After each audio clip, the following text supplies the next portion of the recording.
wouldn't you love to retire and not have any tax liability whatsoever? Well, if you don't take anything else away, look at this and grasp the concept that this is going to crush you in one sense, because the tax liability is going to be over $100,000 a year for quite a few years. There is always the argument of whether or not you should do Roth conversions. I've talked to clients who are like, look, I've seen these Roth conversion videos. I'm not doing it. I'm not paying the tax. The other argument on that is some people just want to convert everything no matter what. Well, there is the argument, though, for the people not only that are already retired, but sometimes the people that are actually working right now. People say, well, I'm in a higher tax bracket. When I retire, I'm going to convert. I want to show you a scenario here. We're going to use Nest Egg, which we use with clients here at Jazz Wealth. And so I want to break this down for you and really show you, map out an exact situation of will be. So will be retired and Mrs. will be retired. We want to take a look at them and let's look at conversions and really break this down for you and make sure that you're doing the right things with your dough. And so they're both age 49. Their expenses aren't significantly high. They've got a breakdown here of expenses of $6,000 monthly. Savings, they're both maxing out their 401ks. They also get a 4% match. Everything currently is going pre-tax. This is something a lot of people do, especially when they're higher income earners. Hey, I just want to pump this pre-tax, get the tax break now because the government just seems to take it all and then I can retire and hopefully be in a lower tax bracket. And so they both have a great income, $135,000 a year.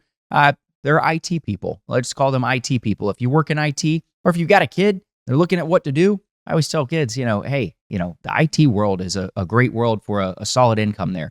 They'll both get Social Security, $2,400 for each of them starting at full retirement age. Their goals, they're going to retire at 60, have $7,000 monthly expenses, and then national average for healthcare currently $6,092 a month. So that's what they're going to be looking at, potentially a little bit higher in the early years. I want to, preface that, when we're talking about this plan, this is kind of just a scenario. You could poke holes in it. You could find little things. And if there's something that maybe I'm totally missing, definitely leave a comment below. But what I'm trying to tell you, though, is yes, they may have affordable care that is a little bit higher from 60 to 65 if they have a higher income in their retirement years. But let's see if we can prevent as much of that as possible. And so if we go over to their net worth, they've done a fantastic job. They're both, high income earners. They're making, good money together. So they're saving quite a bit of that money. They have $650,000 in one IRA, $400,000 in another, and then $400,000 also in a joint brokerage account with a $250,000 cost basis.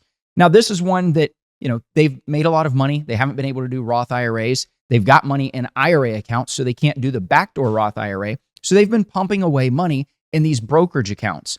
And we always encourage clients, hey, if you need to save somewhere, if nothing else, this is a great way to save. You have the opportunity to potentially do tax loss harvesting, all these other strategies. But in this specific scenario, what this is going to allow them to do is maybe have some extra money that can help with the tax strategy on the backside of their plan. And so they have a primary home that's paid for. They've done really well for themselves. They've already paid off their house. So if we just go look at their base retirement plan, you could probably say, hey, they're saving a ton of money. They don't need a lot. They're going to be just fine. And absolutely, that's the case. And so what we're looking at here is 99% probability of success, or 97 with, potentially 4.3 million or 3.9 million in future dollars. Now, if I'm just looking at the base plan without talking tax strategy at all, I'm going to tell these people, I'm going to say, okay, you can either save a little bit less and live a little bit more now.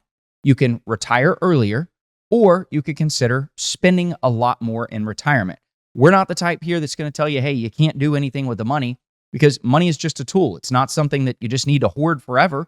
There's a lot that can be done with this money with what they have. And so now let's go ahead and talk about the taxes. We're going to talk about what they could potentially do, because wouldn't you love to retire and not have any tax liability whatsoever? Well, if you don't take anything else away, look at this and grasp the concept that this is going to crush you in one sense, because the tax liability is going to be over $100,000 a year for quite a few years. But at retirement, then, they will basically have no tax, because if you can see on the screen, this is actually light blue. Light blue shows that this is post-conversions, no tax. And so $3.5 million more projected dollars at the end of the plan if they were to do conversions up to the 32 to 33% bracket. Now, I know you're going to think that I'm crazy with even saying this, and well, why would I want to pay, maybe I'm paying $50,000 in tax today. Why would I want to pay $113,000, $136,000, $139,000 and continue on until 2035? The reason for that is because if you actually break down these dollars, it's going to be just over 1 million that they would pay in taxes. But if you pay 1 million in taxes and you never have taxes again, you can avoid the idea of Medicare IRMA tax. You could avoid the idea of potentially even possibly avoiding all Social Security tax and all tax altogether. Now, what happens if they weren't doing the conversion though? That's what I want to show you here, because if we break that down and look at the tax strategy here, I'm going to show you the difference. And the tax liability here, they're going to have, well, if this would adjust and show you, we want to just adapt and overcome. All right. And so if we're looking here now, your total federal tax paid versus what it would be is going to be broken down. You have the $32,000. So $32,000 is going to go all the way down. You're going to pay $42,000. This is just their general taxes because they're pumping away money in pre-tax 401k accounts right now. But then what happens later on at age 67, they're going to have to start paying more taxes. And if you look here, you thought $100,000 was a lot of money. Well, ends up, in the late years, because of RMDs, they're going to have to pay more money. They're actually going to pay roughly $2.4 million in taxes through that time.